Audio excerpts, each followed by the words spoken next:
Oui, Avatar. Avatar. Oui, Avatar. T'as pas de série qui s'appelle Avatar? Non, c'est Ok, donc c'est mon Avatar. Oui. Très bien, super. Avatar.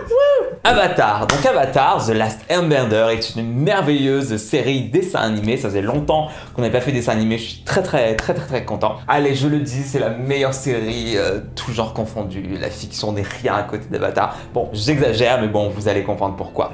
C'est une série qui a eu 3 saisons.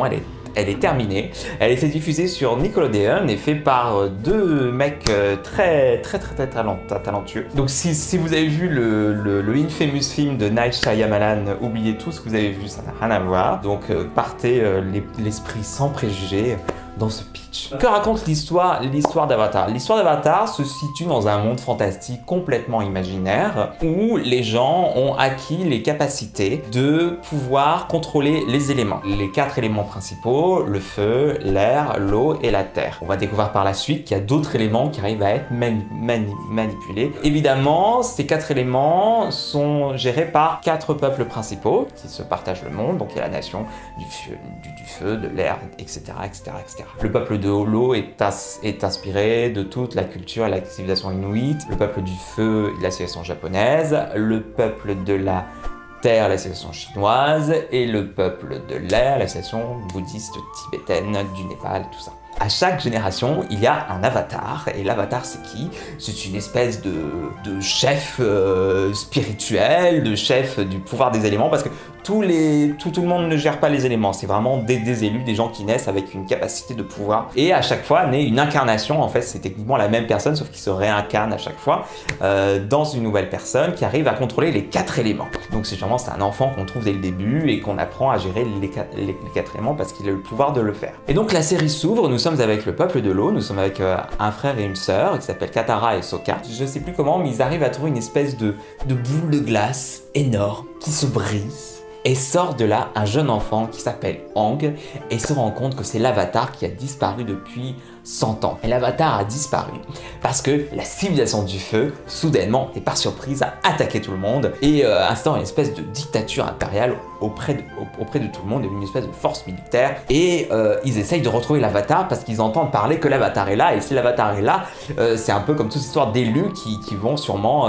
dans la prophétie, renverser le pouvoir en place. Donc ils essayent de retrouver l'avatar et de le détruire. Et donc voilà, donc ça va être les pérégrinations sur 3 saisons de cette petite bande d'enfants, jeunes ados, dont Aang qui va devoir apprendre à gérer tous ces autres pouvoirs, comprendre ce qui lui est arrivé, pourquoi il a été enfermé dans la glace pendant des décennies, et comment il va devoir réagir face à l'offensive de la nation de feu contre lui. Pourquoi c'est bien?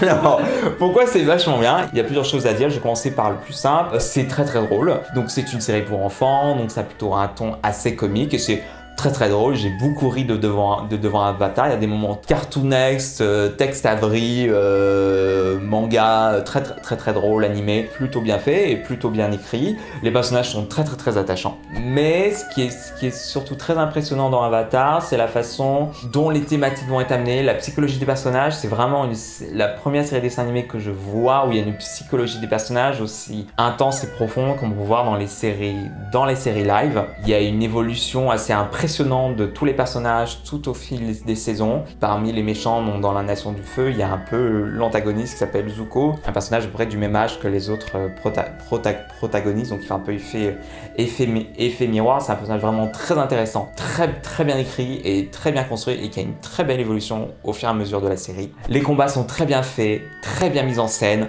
Ils se sont inspirés, en fait chaque nation a une façon de se combattre avec les éléments, et je sais que chacun de leurs mouvements qu'ils font pour activer ces éléments sont inspirés de différents arts martiaux, je me souviens plus vraiment lesquels. Et donc les combats sont très mis en scène, des mouvements de caméra, des effets, comment les éléments sont utilisés, voire mélangés, parce que quand Aang au fur et à mesure arrive à gérer plusieurs éléments en même temps, comment il arrive à mélanger tout ça. Non, franchement ça m'a mis très souvent sur le cul, il faut le dire. J'étais très content de voir ça, et l'histoire est très bien écrite, et on pleure, on est vraiment très touché, très impressionné de dire waouh, c'est vraiment un show très intelligent est très très fort et d'un niveau de qualité d'écriture qu'on voit pas souvent dans le dessin animé. Un autre truc qui est trop mignon dans Avatar, c'est qu'il y a plein d'animaux très mignons. C'est très rigolo, ils ont fait un peu des mix entre plusieurs animaux. Enfin, ils ont vraiment une imagination assez folle.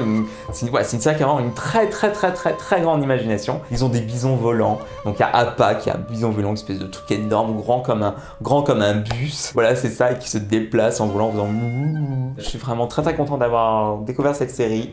Elle est vraiment très importante à mon cœur et j'espère qu'elle le sera à nouvelles personnes suite à ce pitch. Je conseille vraiment énormément Avatar. C'est quoi je vais commencer ? Ah oui, et à ce qui paraît, Netflix veut faire une série live, donc j'espère que ce sera vachement bien et qu'ils vont caster un peu mieux les personnages que dans le film. Voilà, donc je vous laisse sur là-dessus et je vous fais de gros bisous.